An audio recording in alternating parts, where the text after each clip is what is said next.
Bonjour mesdames et messieurs, bon réveil et bienvenue dans ce journal. Hier matin, le président de la CONARIV, Monseigneur Paul Siméon Awana, a remis le rapport de l'institution qu'il dirige au président de la République, le président Alassane Ouattara. Après le processus de tri et d'affinage sur 874 000 dossiers, 316 000 ont été validés. Abiba Dambélé. Après plus d'un an de recensement, de collecte et de vérification de dossiers, la CONARIV, la Commission nationale pour la réconciliation et l'indemnisation des victimes des crises survenues en Côte d'Ivoire, dénombre 316 954 victimes des crises survenues entre 1990 et 2011, soit 36% des 874 056 dossiers réceptionnés par cette institution.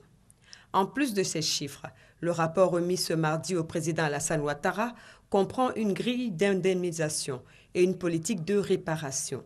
Pour la CONARIV, c'est un pas important certes, mais beaucoup reste à faire pour l'aboutissement du processus de réconciliation nationale.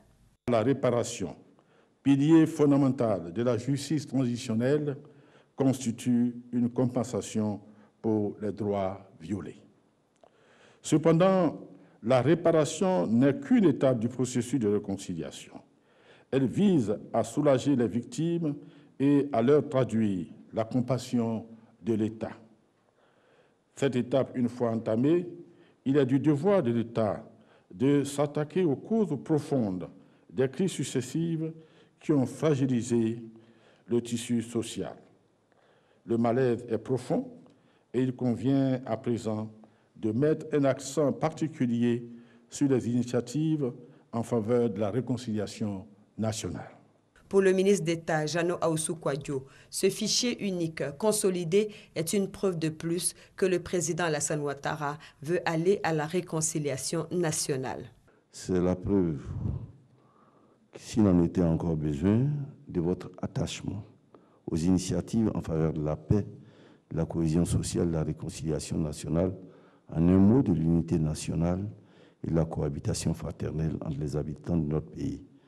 Merci, Excellence, Monsieur le Président de la République, pour votre engagement ferme de faire de la paix votre credo, suivant ainsi les traces du président Félix Houphouët-Boigny.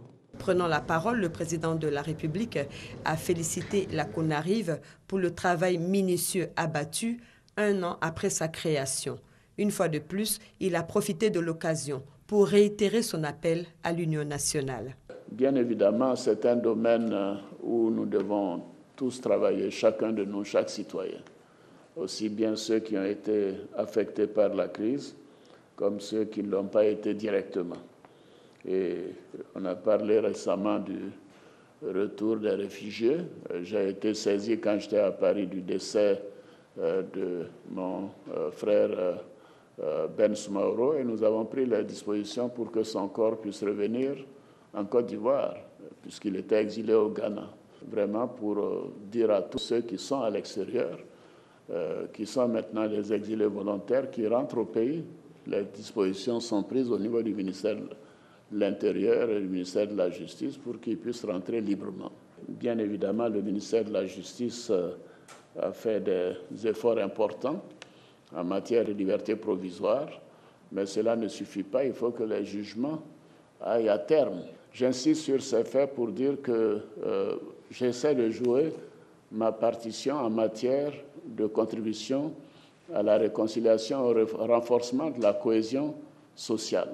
Et ce que je retiens, c'est que votre rapport est une grande contribution à cette évolution. Et je voudrais vous féliciter et vous remercier.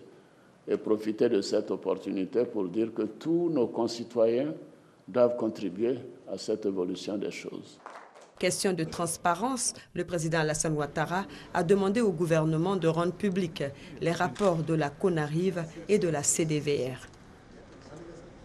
Le Premier ministre Daniel Kablan-Duncan, lui, a ouvert hier mardi à l'Hôtel Ivoire Sofitel la 58e réunion sur le développement du tourisme. La cérémonie a eu lieu en présence du secrétaire général de l'OMT, l'Organisation mondiale du tourisme, de 28 ministres africains et des experts venus des pays africains. Du 19 au 21 avril, ces experts vont mener des réflexions sur les nouveaux axes de consommation et de production durable dans le tourisme. Le reportage de Gabriel Zani. Grand Bassam doit être plus fort, plus résolu face aux forces de l'ombre qui l'ont attaqué. Ces paroles, Taleb Rifai, le secrétaire général de l'Organisation mondiale du tourisme, les a dites ce mardi à l'ouverture de la 58e réunion de la commission de l'Organisation mondiale du tourisme pour l'Afrique. À son arrivée à Abidjan pour ce sommet panafricain, Taleb Rifai s'est rendu sur les plages de Grand Bassam pour jauger l'ambiance dans la ville historique après le 13 mars. Ce mardi, il a invité les pays africains à promouvoir un environnement sécurisé pour le développement du tourisme. Le plus important, c'est de penser au tourisme comme une part importante du futur de l'Afrique. Seulement, les pays qui le prennent sérieusement, et croyez-moi, nous sommes dans un pays qui le prend sérieusement. Quand on entend le président de ce merveilleux pays dire « Le tourisme est un pilier de notre économie », c'est une volonté politique qu'on aimerait voir dans beaucoup de pays en Afrique. Les 28 ministres africains du tourisme, les commissions régionales de l'OMT vont réfléchir sur le tourisme durable et inclusif. Créer plus d'emplois, favoriser des sociétés pacifiées, le tourisme doit garantir l'indépendance économique de l'Afrique. Le Premier ministre, Daniel Kablan-Duncan, profite pour dévoiler un pan de la politique du gouvernement dans le secteur. Sous l'autorité du président de la République, son Excellence M. Alassane Ouattara, le gouvernement veille à ce que le tourisme ivoirien soit avant tout respectueux à la fois de la nature, des équilibres de la société et de l'économie. Afin de renforcer le dispositif hôtelier, un projet de construction de complexes hôteliers à base de matériaux locaux a été proposé par le ministre en charge du tourisme et adopté par le gouvernement ivoirien. Baptisé Relais Payotte, ce projet a pour but de promouvoir la culture ivoirienne aux touristes nationaux et étrangers. Du 19 au 21 avril, pendant 3 jours donc, Abidjan devient la capitale mondiale du tourisme, dont la part dans le PIB est de 4,8%. En marge de cette réunion, s'ouvre ce mercredi 20 avril le Salon international du tourisme d'Abidjan. Une vingtaine de dirigeants d'entreprises membres du club de réflexion Initiative Côte d'Ivoire ont échangé avec Jean Kakou Diagou, le patron de la CGC. Objectif, écouter cette icône du secteur privé ivoirien pour se décider à entreprendre une sorte de rencontre avec les réalités d'un entrepreneur aguerri pour faire le saut qualitatif de dirigeant d'entreprise à entrepreneur. Oser l'entrepreneuriat. Les membres du think tank Initiative Côte d'Ivoire veulent faire le saut, passer du statut de haut cadre d'entreprise à entrepreneur, mais pas à n'importe quel prix, encore moins n'importe comment. Pour cette initiation à l'art de créer une entreprise, surtout pour se donner les moyens d'assurer sa croissance, de connaître ses ressorts, le think tank Initiative Côte d'Ivoire s'est choisi une personnalité de référence, Jean Kakou Diagou. Assurément, quand on a vu la conviction et la passion avec laquelle le président Diagou nous a raconté son histoire, c'était vraiment la confirmation qu'il faut oser, il faut faire le pas. C'est vrai que ce n'est pas facile, mais au bout c'est gratifiant, on rend service à soi-même, on accomplit son projet professionnel, on rend également service à la communauté parce qu'on crée de l'emploi et on rend service au pays parce qu'on le développe en créant un effet multiplicateur. 2 heures durant, Jean Kakou Diagou s'est ouvert à son auditoire. Il a éclairé cet auditoire sur comment créer, faire prospérer son entreprise pour la hisser à un niveau de renommée internationale. Finalité, les amener à faire le saut en toute connaissance de cause. Ce saut que je souhaite à la majorité, sinon à la totalité de leurs membres, pour que la Côte d'Ivoire soit en 2040 un pays foisonnant d'entrepreneurs, d'entreprises performantes, dynamiques et qui se répandent dans toute la région et dans toute l'Afrique. Le think tank Initiative Côte d'Ivoire a vu le jour en 2012 et est à sa 10e rencontre autour de la problématique de la Côte d'Ivoire en devenir. C'était un reportage de Noël Ignagno. Après un report, lundi 18 avril, Riek Machar a de nouveau repoussé son retour à Djouba ce mardi. Le premier vice-président désigné devait prendre ses fonctions dès son arrivée, étape cruciale de l'accord de paix signé entre sa faction, le Splaio in Opposition, et le gouvernement du président Salva Kiir. Un retour qui est attendu à Djouba avec un mélange d'espoir et d'appréhension.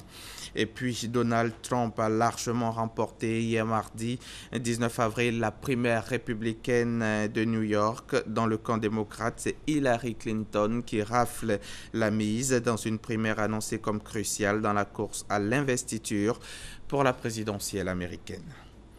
Au lendemain de l'approbation de sa destitution par les parlementaires brésiliens, Dilma Rousseff s'est dit indignée de la situation qu'elle juge injuste. Au cours d'une conférence de presse, la présidente de gauche a dénoncé un coup d'État masqué par une procédure légale, une procédure qui a permis hier mardi la réception des dossiers de l'accusation par le Sénat brésilien.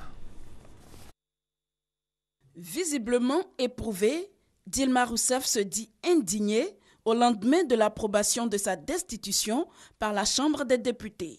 Je suis victime d'une injustice car il me traite différemment que les autres présidents. Les actes dont il m'accuse étaient basés sur des recommandations techniques. Je n'en ai pas profité. Je ne suis pas devenue plus riche en faisant cela. L'ex-guerrière n'abandonne pourtant pas la partie. Dilma Rousseff se dit prête pour le combat. Malgré la tristesse que je ressens, j'ai assez de volonté, de force et de courage pour supporter cette injustice. J'ai de la force, de la volonté et du courage. Ceci ne me fera pas tomber. Je ne serai pas paralysé. Et contrairement à ce que certains disent, ce n'est pas le début de la fin. Nous sommes au début de la bataille. Une bataille qui sera très longue et mémorable. Une détermination affichée à quelques jours du vote des sénateurs, ultime étape avant l'ouverture de la procédure judiciaire.